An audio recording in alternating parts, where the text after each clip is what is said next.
Watauga Arts Council with your host, Cherry Johnson, serving arts in Watauga County for more than 30 years.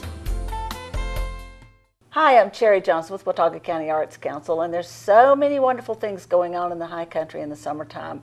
Arts Council's got quite a few on that list. We've got things like summer arts camp and our workshops, and we've got our monthly second Saturday celebration of the arts. We've got gallery exhibits. We've got wonderful opportunities like upcoming is Wood You Believe It? If you don't know what that is, anything related to wood. And so it's kind of becomes a hectic pace sometimes, and so much happening. So our friend Jim Guzel here came up with a cool idea for a way to kind of take the pressure off and chill out on a wonderful summer afternoon. And we're going to start a tradition, I hope, at the Blue Ridge Art Space, because the Blue Ridge Art Space has this fantastic porch. We were very lucky that the building has this wonderful porch, and it has on the front of the porch these funky little people, little blue people, that kind of made the dark blue-greenish paint start to take on a blue tinge, so it looks like a blue porch. It does. Yeah, and so that gave you an idea.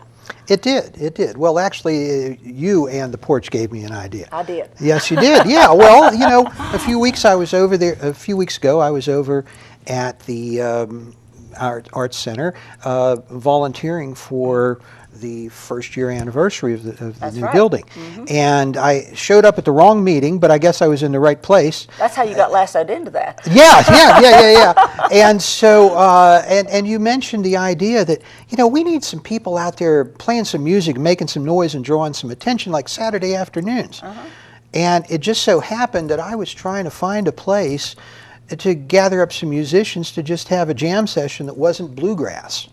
And I thought, well, hey, and I looked at the porch. It's a beautiful space, very, very protected from the weather, and you know, nice and shady in the afternoon. And so I went to you, of course, and I said, hey, how about if we have something like a blues jam there every Saturday afternoon? Yeah. So from 1:30 to 4:30, correct, starting on July the 5th, we're having an opportunity for musicians or appreciators or anything in between, I guess. Vocalists, hand clappers, foot stompers, whatever. Bring your chair, something to sit on, enjoy it, you know. Right. So they're going to have a chance to come in and kind of just chill out and enjoy the music and relax with the music in the afternoon. And then if you've got something you want to do that evening, we probably can have something for you to do that evening. But if we don't even, it gives you kind of a new, fresh energy, you know, to do that after listening to all that music all day. So, you know. Well, it's, yeah, bear in mind that this is a participatory event. That's true. That's true. Right. And for musicians, it is a participatory event. It's a stress reliever too, isn't it? I would say so. I certainly, music relieves the stress for me many a time. Yeah, a lot of musicians that, now you're kind of like a good example of a lot of the musicians I know where that your career is not music, because you are a professional photographer. That's correct, portrait photographer. Right. And so, but your kind of avocation maybe is the music. Right, yeah, music has really always been part of my life somewhere. You know, dancing, singing, playing. I started to learn how to play guitar when I went to college, and to me, it's really a crucial part of my life. I find it to, like you said, it's just stress relief. It's just another way to express how I feel about life.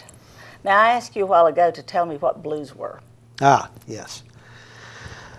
Not sure I have a definition. I should have went to Wikipedia before. I was actually thinking of doing that this morning, and I didn't. We should have done that. I should have. Yeah. Hey, go to Wikipedia, look it up. At any rate, my interpretation, you know, blues comes from, you know, it's traditional music. It has African roots, but it's certainly a very American form of music.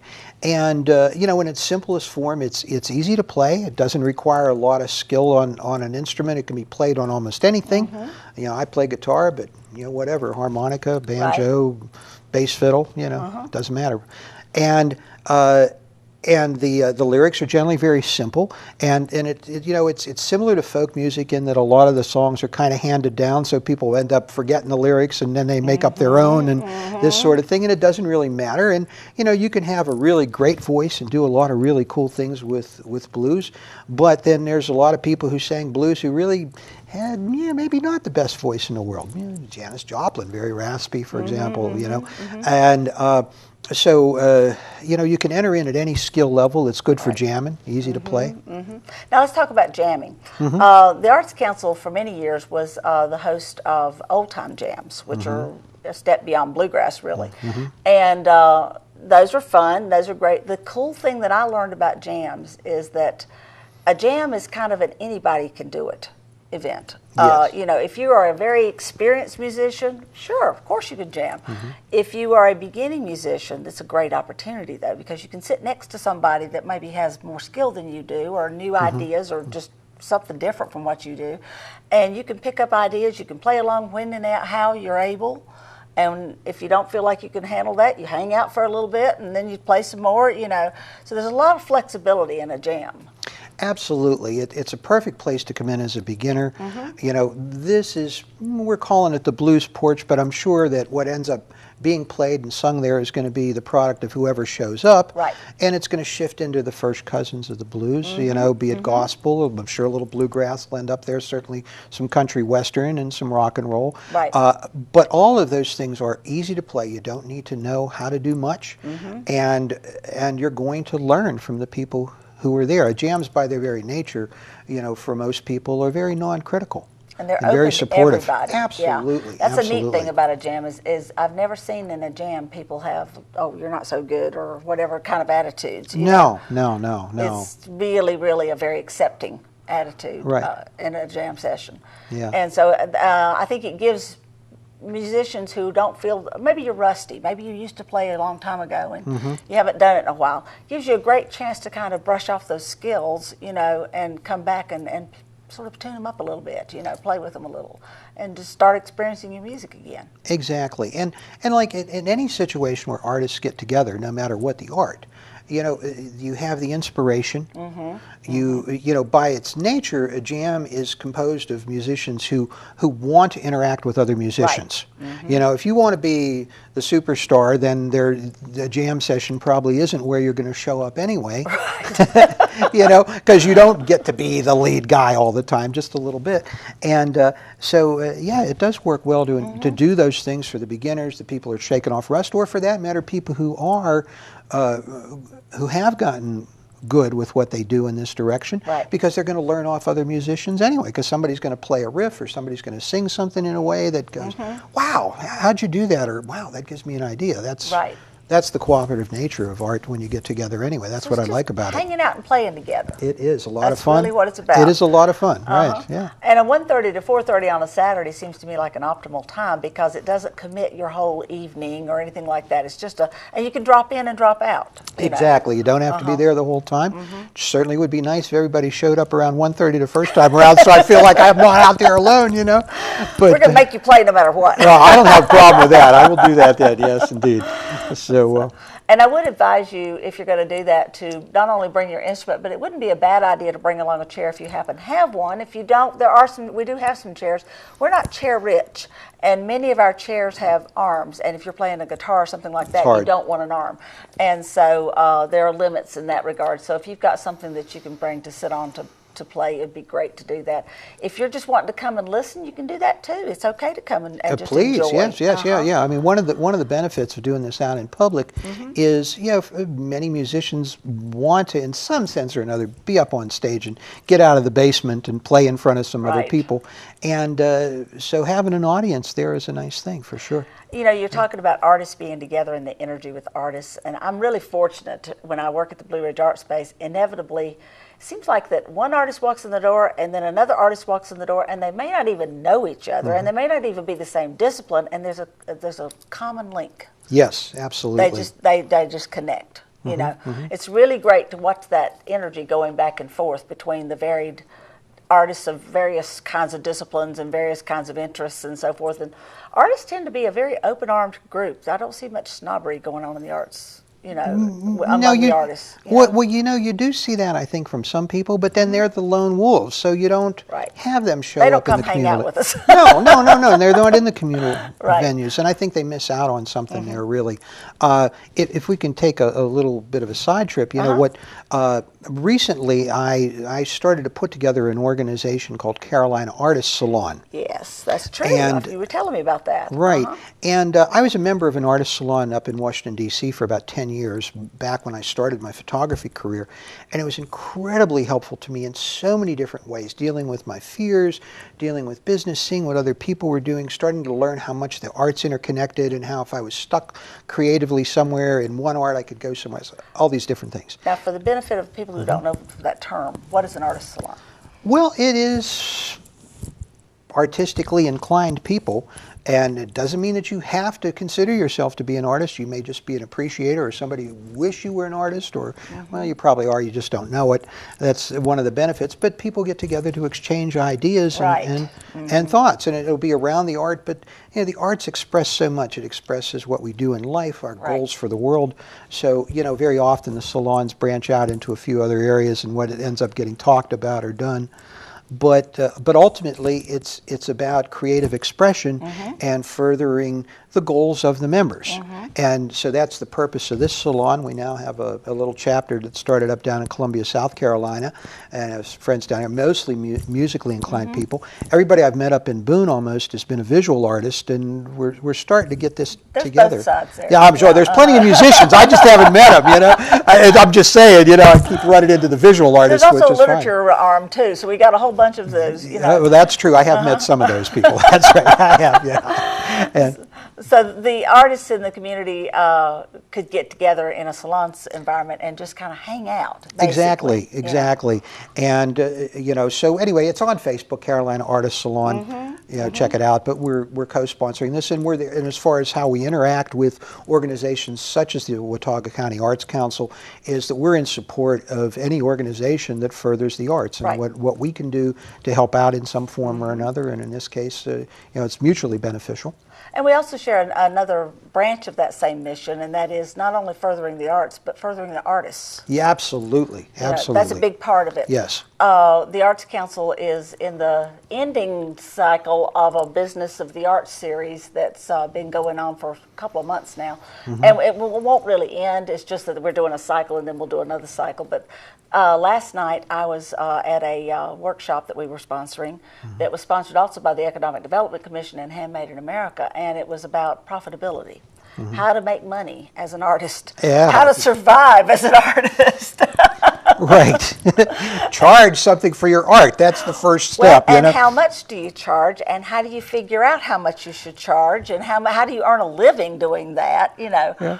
I've got a story for you on that. Okay. Back when I was starting out as a photographer, I'm reading this, How to Open a Photography Studio. The guy who wrote the book was sharing that he learned this from some other experienced photographer. How much do you charge? He got a chance to do something for somebody who he knew had some bucks, but he had the fears of asking. He says, what do I charge? And the other guy says, well, can you say $20,000? Well, I couldn't even, the guy couldn't even start to get that out of his mouth. Well, can you say 15? Can you say 10? Ultimately, it's what you can charge for your art is what you can ask for your art. And what people will pay for it. But if you don't ask, not too many people are going to offer to pay you more. That's absolutely true. You're right on that. And I see a lot of people really undervalue their art. That's been a chronic problem, is that artists do undervalue their art. And I think that also there has to be a certain amount of awareness in the patrons of the arts of the value of the art. You know what I mean? And that's also a big part of the puzzle, It seems to be something that's missing in the United States that exists in the European tradition where art is very valued and the artist is valued seemingly more, and in a lot of other cultures from what I understand too. We're different. Here it's a little different, But I think that I've seen a big change. I've been with the Arts Council over 20 years, and just watching how this community has grown in its appreciation of the arts in general, and how that the arts have become such an integral. I mean, the arts were always there. They've always been part of humanity. But to see them come out into the forefront as much as they have in our community, and to become such an integral part of our financial structure as well as our cultural structure as well as everything else in our lives, which says a lot for the area. And I know a lot of folks that move here because that is the trend in our community. And I feel really grateful to be part of a community that's so excited about the arts in general. And every kind, like you said, you hadn't run into many musicians yet. I don't know how you missed that. They're on every single place I go, there's musicians. You just haven't been Yeah, it's looking. probably my. Well, maybe I was trying to find somebody who wasn't playing bluegrass. That Now might that might be it. Not that I don't like bluegrass. I do. Don't get me Well, wrong. But actually, though, that brings up something is that we're partners with Appalachian State University in having the community music school doing lessons in our facility. oh yeah. And so we have a lot of lessons going on through the building, and they're very multidisciplinary. I don't think we've got any old time lessons going, but I hear down the hall, there'll be classical, there'll be the Suzuki styles, there'll be the jazz styles, there'll be, different kinds of styles of music are being trained within these lessons. So if you're interested in learning, get in touch with me if you'd like to, and I can connect you to the right people. The Arts Council, of course, is at 264-1789, or you can check our website, watauga-arts.org, and there are links. But it's a great place to kind of get started too. And those lessons, incidentally, it's community music school, so it's not children's music school. It's everybody. I see students coming in there who are about yay tall, and then I see students coming in there that look to me like they must be somewhere in their 80s. And so, that says a lot. Music speaks to everybody. It does. It certainly does. The arts speak to everybody. Yes. And you're in both sides of it. You're in the visual and the music. Well, probably actually broader than that. but part of that was realization of where do I practice art in my life, and I like to do dancing in different forms, and that's part of my life. Gym. Yeah, well, actually, I mean, I always liked to dance, but then I got into some improvisational and meditative dance about 11 years ago, right? Gabriel Roth's 5 Rhythms, yeah. We'll have to check this out. Oh, yeah, but it came to me out of the photography. It was a photography client who said, hey, can I dance in front of the camera? I said, sure, why not? And it was really something, and where'd you learn that, and whatever, it's a long story, but she introduced me to 5 Rhythms. I ended up promoting 5 Rhythms dances up in Washington, D.C. for like 4 years. I want to hear more about this It's later. pretty cool. There's actually there's a little teeny bit of that actually starting in Boone on Friday nights over at St. Mark's, as a matter of fact, at 7 o'clock. Yeah. But anyway, that's part of my life, but I consider what I do in cooking and gardening is part of my art forms. People don't necessarily think of it that way, but when you start to realize how important that is beyond, I got my garden there and I want to eat good tomatoes, but I also kind of want it to look pretty and this and that and the other thing, so it goes beyond just the... Yeah. And just being able to do it without killing everything is an art form. Yeah, that is. Yeah, sometimes more art than science, for sure. Yeah. Well, I'm so glad that you came up with this cool idea. I think it's going to be fun. I'm looking forward to it. Oh, I am so much, myself. And while you're there, of course, you can always come on in and wander in through the building. You can check out the gift shop, which is a terrific place, showcasing about 70 local artists at this time, although that number keeps growing, but somewhere around there. And then we also always have new exhibits. Right now we've got pedal pushers going on. That'll go on through the weekend of the first blues jam. And then beyond that, we'll have Would You Believe It and the Blue Ridge Fiber Guild and so many other things that are going on. It's just constantly energy and things changing at the Arts Council. And if you've been there once, you go back the next time and it all feels a little bit different because there's more stuff happening and more going on. It's just an exciting place to be. Right. So. And if you'd like to find out what's going on with the Artist Salon, Facebook, Carolina Artists, with an S at the end of it, Salon. And just like it, and then you'll get some information. If you're looking for me, you can probably find me through there. Be the easiest thing to remember. And let the artist in you shine. It's going to be everywhere. Yeah, that's right. Check our website, watauga-arts.org, for information about this and so much more. Watauga Arts Council with your host, Cherry Johnson, serving arts in Watauga County for more than 30 years.